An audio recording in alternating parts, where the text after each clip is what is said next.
अब आते हैं इस सवाल पर कि भारत और इंडिया में से क्या सही है। संविधान सभा में इस पर खूब बहस हुई थी। यह हमारे संविधान का अनुच्छेद 1 है और उसमें लिखा हुआ है India that is Bharat shall be A union of states. बड़ी इंटरेस्टिंग बात है कि उस समय डिबेट थी कि भारत का नाम भारत रखें या इंडिया रखें। कुछ लोगों ने आर्यव्रत भी कहा, आर्यव्रत कहा, कुछ ने हिंदुस्तान कहा, सब नाम चले। अंत में सहमति बनी कि नहीं, भारत और इंडिया ही ठीक है। नेहरू जी ने खुल के तो नहीं, पर नेहरू जी के पर्सपेक्टिव से जो बात वहां पर ज्यादा आई वो ये थी कि हमारे संविधान के बनने की प्रक्रिया में जो बहुत सारे एक्ट थे जो अंग्रेजों ने बनाए थे, जैसे इंडिया इंडिपेंडेंस एक्ट 1947 का है, 1935 का एक्ट था, उन सब में इंडिया का इस्तेमाल था।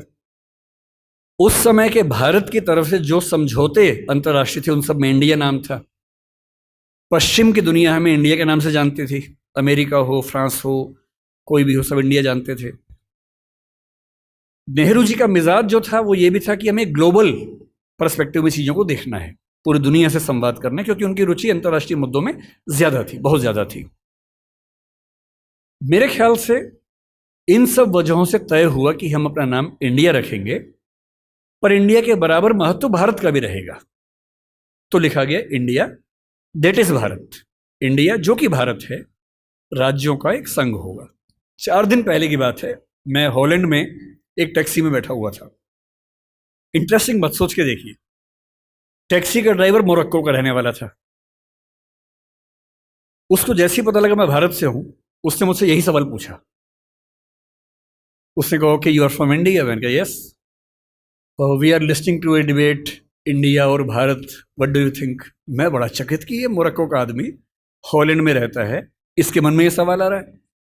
तो मैंने कहा कि ये तो राजनीतिक कारणों से हुआ है, लेकिन बात अपने आप में सही है।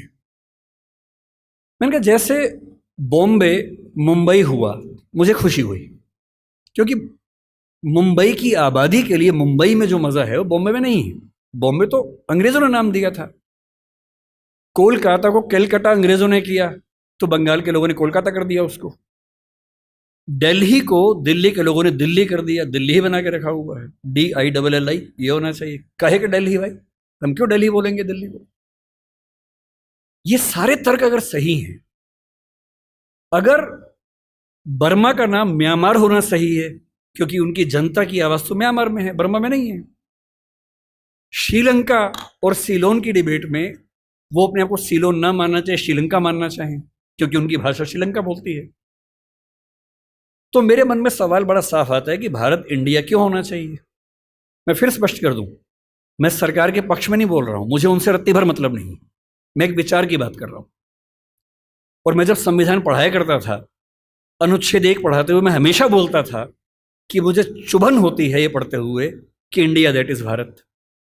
दोनों ही लिखने थे तो भारत दैट इज इंडिया कर देते।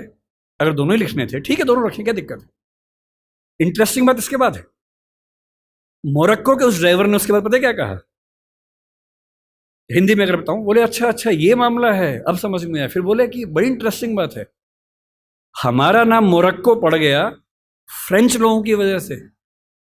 मोरक्को के लोग मोरक्को को मगरिब बोलते हैं।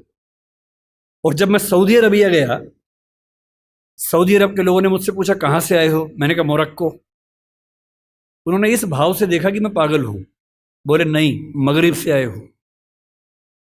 अगर मगरिब की आबादी खुद को मगरिब कह के खुश है, तो उसे फ्रेंच लोगों की वजह से मोरक्को क्यों कहा जाए?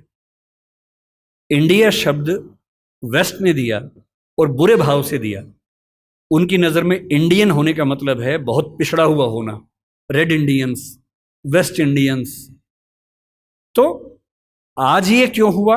मैं समझता हूं कि राजनीतिक निहितार्थ है और उस राजनीति में मेरी रुचि जरा सी भी नहीं है, लेकिन ये आज हो या कभी भी हो, मैं इस पक्ष में हूं कि देश का नाम देश की भाषा में होना चाहिए और देश की भाषा भारत के पक्ष में है।